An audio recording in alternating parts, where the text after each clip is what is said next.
সিজদায় গেছি, পায়ের নিচে জায়নামাজ, তাও গরম মানে না, তার নিচে দিয়েছি জুতা, তারপরেও গরম মানে না। কপালে যাওয়ার পরে মনে হলো ফুসা পড়ে গেল।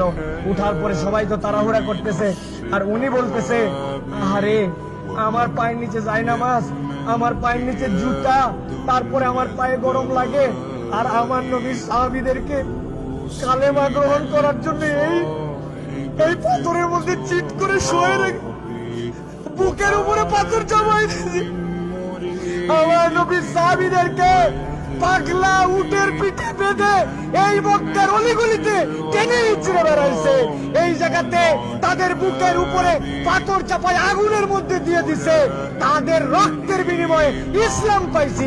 আজকে আমি 2 রাকাত নামাজে পায়ের গোড়ালি গরম হয়ে যাচ্ছে জন্য কষ্ট হয়, এসিটা একটু কম ঠান্ডা মারে জন্য কষ্ট হয়, আমার মাথার উপরে যদি একটু গাড়ি সুন্দর ছাতা না থাকে কষ্ট হয়। আমার নবী, আমার সাহাবীরা কি কষ্ট করছে, এটা ফিলিংসের সফর, হজের সফর, অনুভূতির সফর।